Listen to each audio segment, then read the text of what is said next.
Don't go. Please don't go. Intrigue. Danger. He walks alone through the jungles of intrigue. Around him hangs an air of mystery, the ominous threat of death. Unknown, accompanied only by truth and courage, moves Bob Barkley, undercover agent.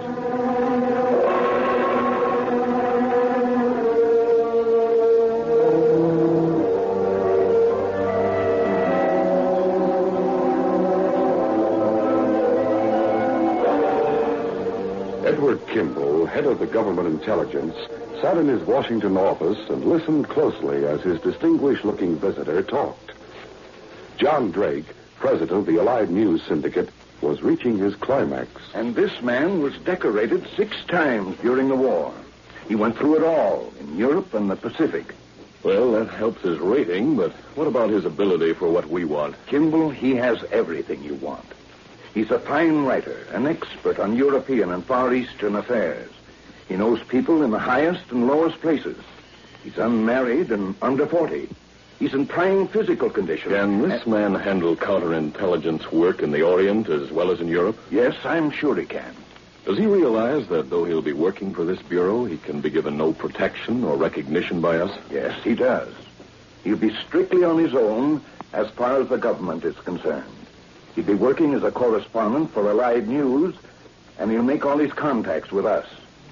I might add, he realizes that he may be in constant danger of exposure and death. Those words are synonymous in his case. You know, Mr. Drake, I've met a man who fits the pattern you've just described. He'd be right for this assignment if I had time to locate him. His name is Bob Barkley. Why, that's my man. What? Bob Barkley is waiting in the outer office. Say, that's great. Great. Bob, it's good to see you. How are you? Fine, Ed. Just fine. It's been a long time, fellow. Come in here. I've been trying to locate you. It would have taken a lot of doing. I've been hunting in Africa. Well, no wonder I couldn't find you. Barkley, I told Mr. Kimball you'd accept this job. You'll serve as an undercover agent while you're working for Allied News. Right. You know what'll be expected of you. I do, Ed. Can you leave immediately? I've made reservations for Barkley on the midnight plane for San Francisco. Ed, can I be briefed and cleared by your department by tonight?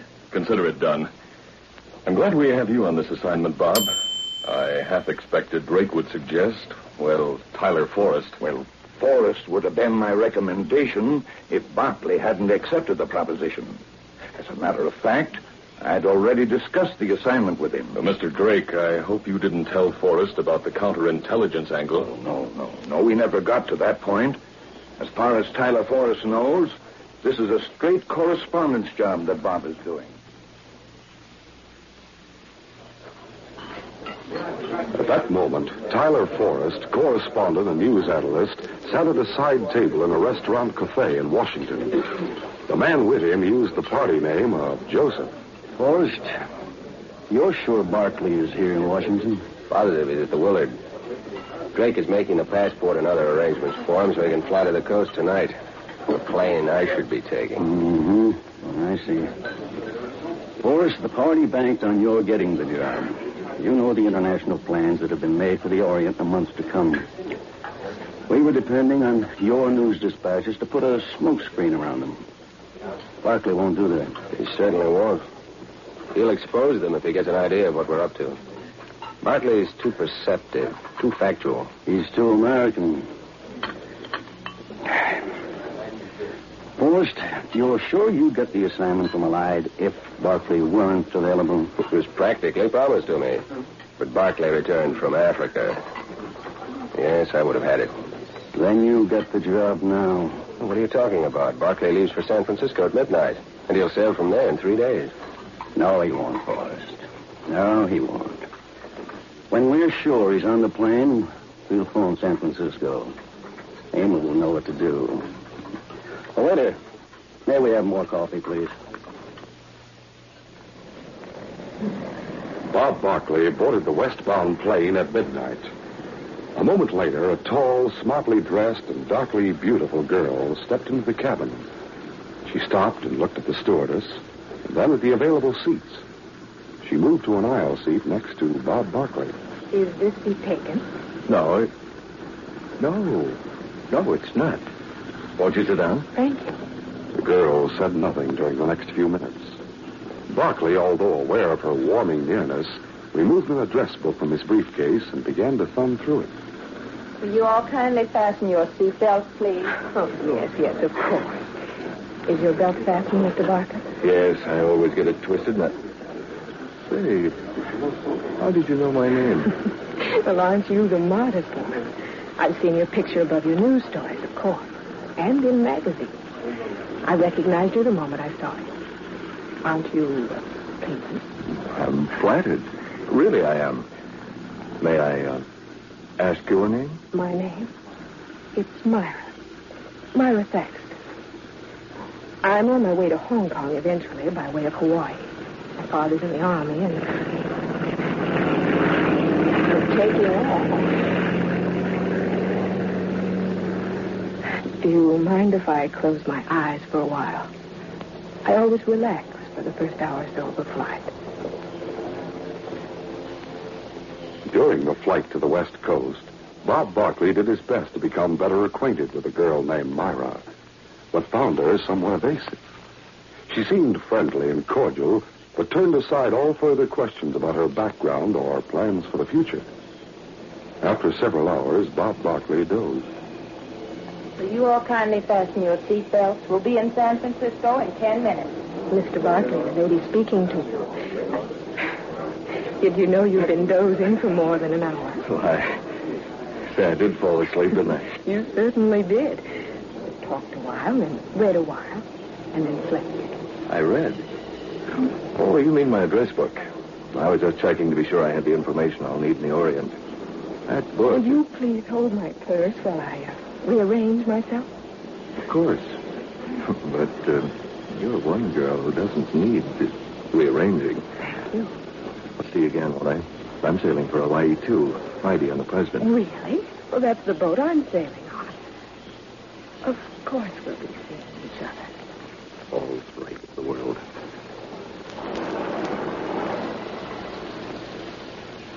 Barkley and Myra Thaxton said farewell at the airport terminal building. He made arrangements for his luggage and then reached into his pocket for his address book. He recalled having placed it there before going to sleep on the plane. But now the book was gone. He returned to the plane and searched carefully on the floor around the seat he had occupied. There was no trace of the book. What could have happened? No, that can't be. That girl?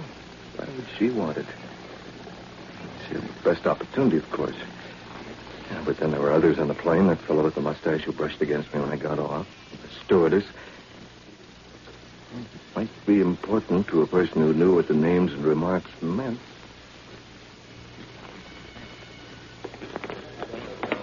Minutes later, Barkley, carrying his briefcase, hurried through the airport waiting room.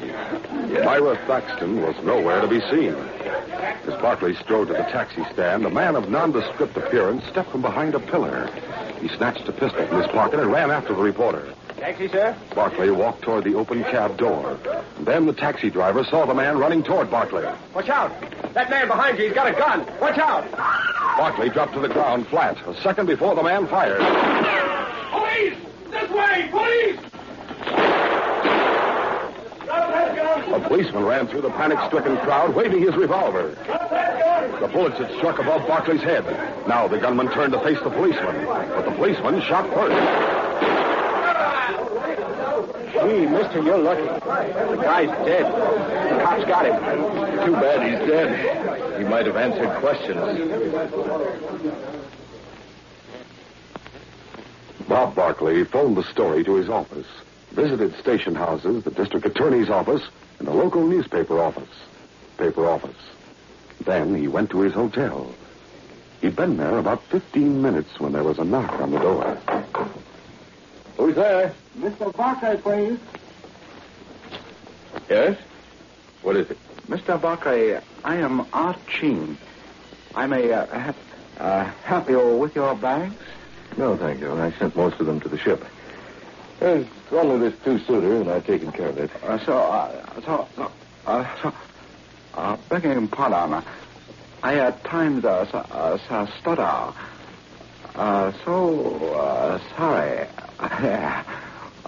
So sorry I cannot help you. I would like to assist so great a man. Thanks for the morale, Hypo. There's nothing to be done, really. Thank you just the same. You are very welcome, Mr. Buckley. Good day, sir.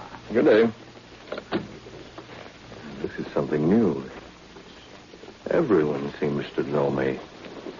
The Chinese left the hotel and went to an apartment in the Parkside section.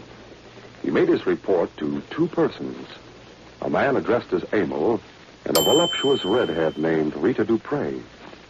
Rita closed her eyes as the Chinese concluded his report. So I did not attempt further conversation with Buckley. If his luggage has been sent to the board, we cannot expect to place an infernal machine in it now. I never did like the idea of a bomb. It's such a noisy way to get rid of a person. And so messy. Ching, you are an expert with a knife. How good are you at following a man? Very good. I can be as quiet as the fog, and as obscure as the night within the fog. Then you will follow Barclay tonight. You must use discretion. Try to dispose of him away from the hotel. And above all, do not get caught. Barclay visited the police once more, and then dined alone on Fisherman's Wharf. It was nearly midnight when he left the restaurant. As he walked, the fog rolled in from the bay and poured around him like some creeping shroud. Slowly, he made his way along a street that had become a cloud with a floor to it. Then he heard other steps nearby. A voice called from the nothingness a few feet away. Buckley. Bob Buckley. Who are you? Who's calling me? A figure guided by the radar of Barclay's voice was upon him. You are here. What is this? Barclay could feel his assailant's arm raise high, and instinctively he grabbed it. I kill you. Barclay's vice-like grip seized the assailant's wrist and bent him backwards. The man's face was still unseen in the mist. He tried to pull away, but now his other arm was pinioned, and the pain in his knife hand was unbearable. You're breaking my arm. You get me. Barclay gave the man's arm a sudden wrench. The knife fell to the pavement. My wrist.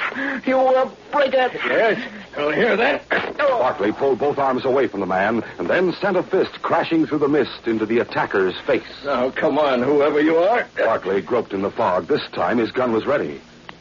But there was no one there. The man had fled. I knew that voice. He stopped short as his foot came in contact with a knife on the sidewalk.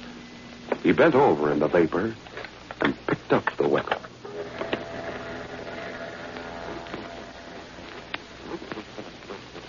Police Lieutenant Brady at headquarters was at a loss. Barclay, how can we know the answer to this if you don't? This is the second time someone has tried to kill you today. Oh, why do they want to kill me? I don't get it. You haven't been able to identify the fingerprints on the knife, huh? They don't show up in our print file.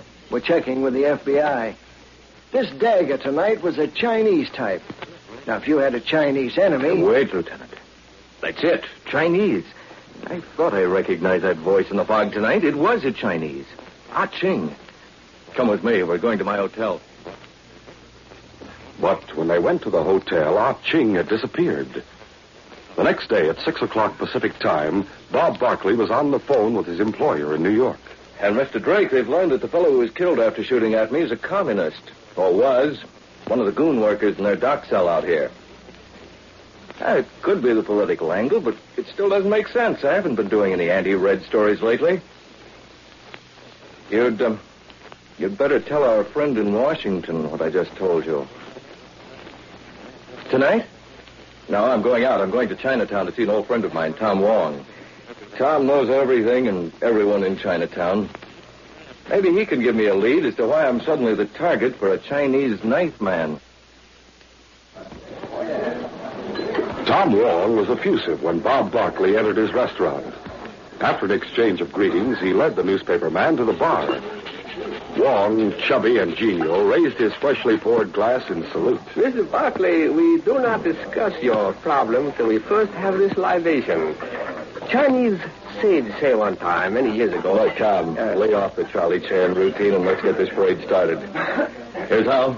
Skål. I like that skål. Now, what do you want to know? Barclay told of what had happened the night before. And he said his name was Ah Ching, eh? He's a bad one, that guy. But he's not a gangster. What is he? Communist. He's trying hard to divide his own people here like his pals are doing in China. Oh, another one. So that's the angle. Strange. I wonder... Oh, never mind. The thing is, how and why? How and why what? I'm just thinking and talking to myself, Tom. That's bad business. Maybe you got money in the bank, eh? Better to fill your mouth with food instead of words. We have another libation and then a real Cantonese dinner. Sound good? Waiter, more libation. Meanwhile, 3 persons met in the apartment in Parkside. Emil paid no attention to Rita Dupre. His wrath was directed at Ah Ching, who sat in the corner of Emil's apartment, his arm bandaged, and a piece of surgical plaster covering his nose and jaw. It would have been better if Barclay had killed you, Ching. You know that. I agree. Leaders in New York are right in what they have decreed. I have failed miserably. You wouldn't take the advice I gave. You wouldn't listen. Shut up and keep quiet while I answer this. Drugstore. Oh, it is you. It is Hickman who has been trailing Barclay tonight. What is that? So? Well. And you are sure he is alone? Wong? We do not worry about fools like Tom Wong. Who's Tom Wong? Will you keep quiet? Stay there. I shall get this matter settled at once. Call me in case Barclay leaves. Otherwise, wait. Another man will join you very quickly. Ah Ching? That call could mean a reprieve for you. If you have the assistance of Hickman, could you still use your knife hand? I shall die anyway if I don't. I can use it. Then you and Rita will have this last chance to serve your party. Perhaps our comrade, Tyler Forrest, will go to the Orient yet. Rita, you have a knowledge of knockout drops? Knockout drops. Naturally, I have. Uh-huh. I shall give you some. You will go to Tom Wong's restaurant. Then here is what you will do. While Ah Ching and Hickman wait outside.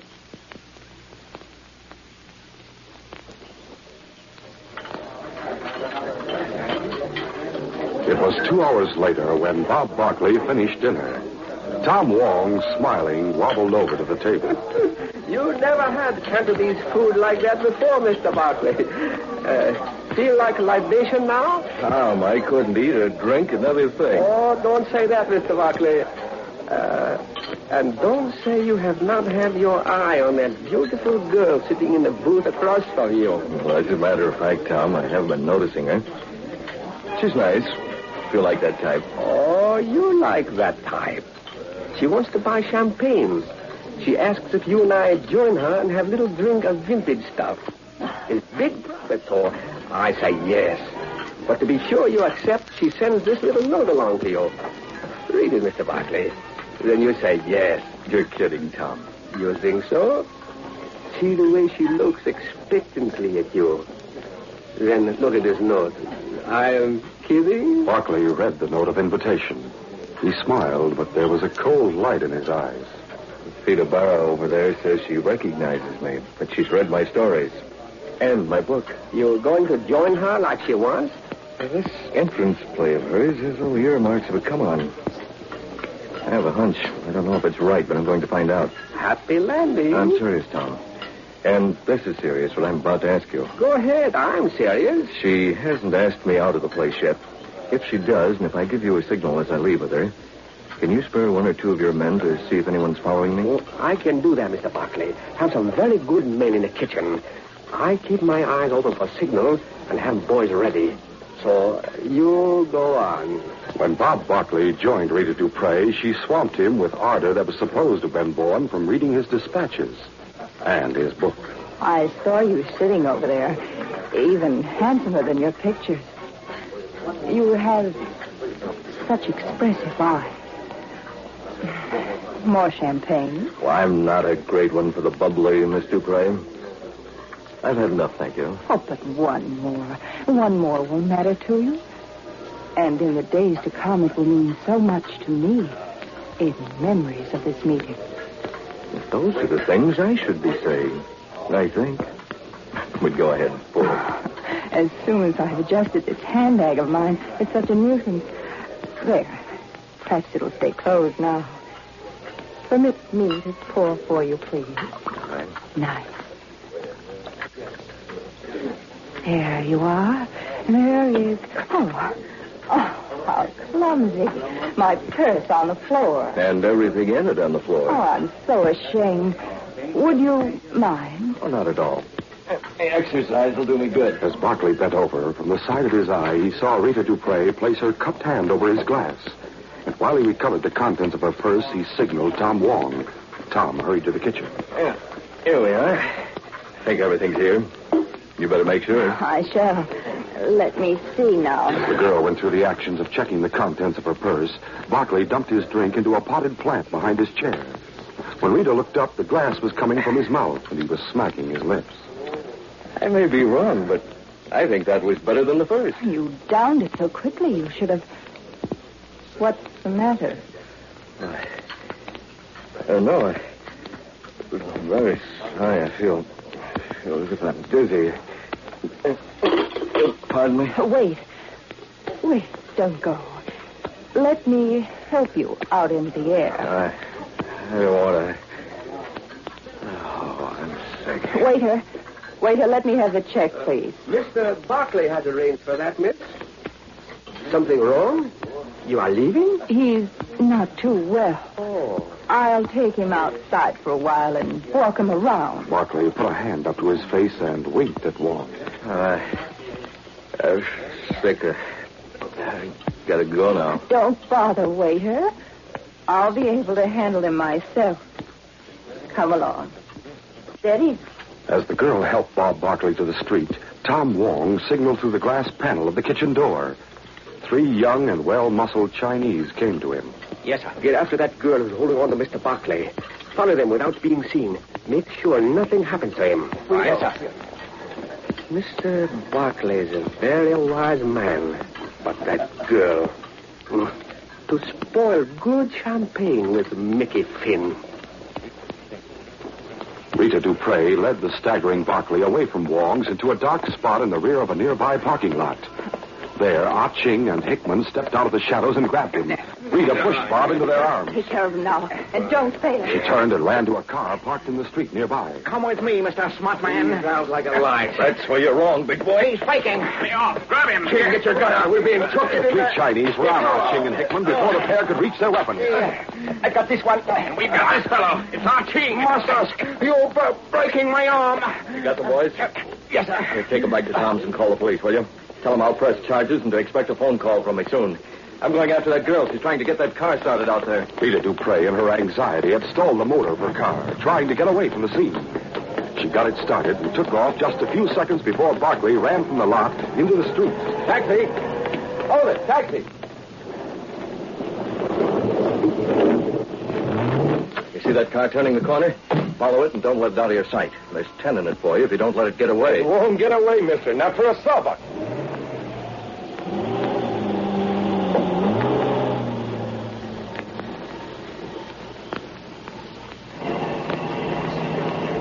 When the car reached a house in the Parkside district, Bob Barkley ordered his driver to stop a half a block behind him. This'll do.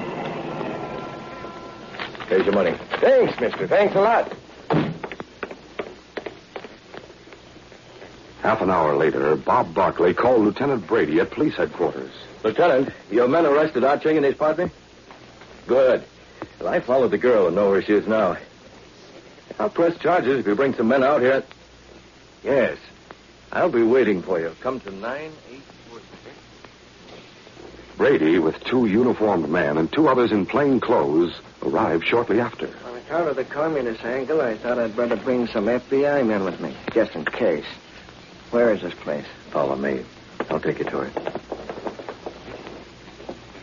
Rita, in Emil's apartment, paced the floor nervously. What can be keeping Ah Ching? I told him to... Oh, there he is now. What kept you? Bob Barkley. You look surprised, Rita. You fool, Rita. We've been trapped. Hey, come back here, mister. Not so fast. Think you'd better come along with us, too. Gestapo. Don't get mad, mister. You can sit next to the driver. Coming, Mr. Frey? This is your doing, Bob Barkley. What does this mean? It means I want to know more about you, Rita. Honestly, I do. So do the police. Let's not keep them waiting, huh?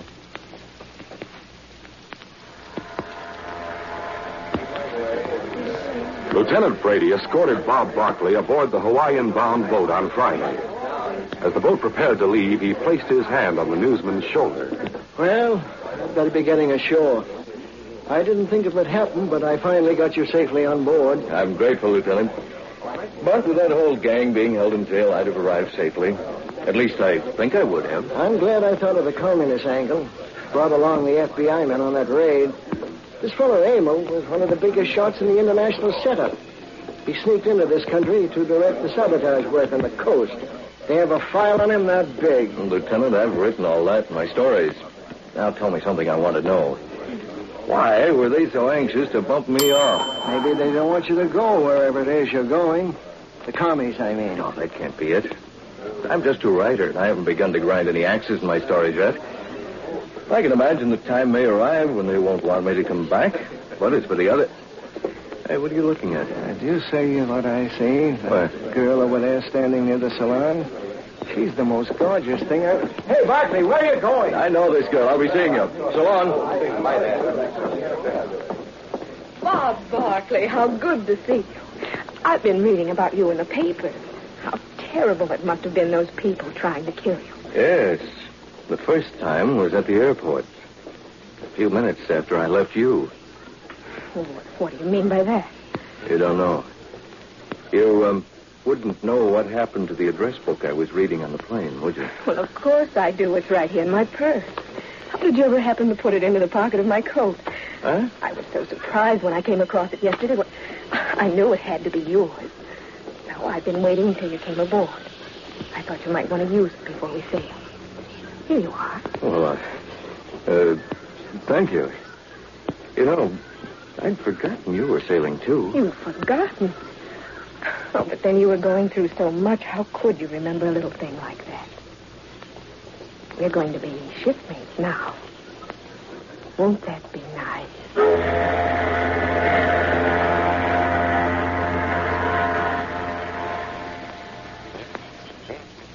That evening, Bob Barkley's spirits are high. He is to meet Myra for dinner. He opens his stateroom door and takes one step. A shot. A bullet streaks past his head and smashes a lamp behind his back. He ducks back. Then cautiously looks out. On deck, there is no one in sight. Looks as though someone doesn't want me on board this ship. You're right, Bob Barkley. Certain persons don't want you to reach the Orient. They're afraid your news dispatches will expose their greatest plot against freedom-loving people. They want Tyler Forrest to take your place. Who is dogging your footsteps? Who is trying to kill you? I know. Do you? Be sure to hear our next exciting adventure. This is a copyrighted feature originating in Detroit. Created by George W. Trendle, produced by Trendle Campbell Enterprises, directed by Charles D. Livingston, and edited by Fran Stryker. The part of Bob Barkley is played by Jack McCarthy. Your announcer is Jay Michael. This program is brought to you each Wednesday at this same time. Be sure to listen. This is ABC, the American Broadcasting Company.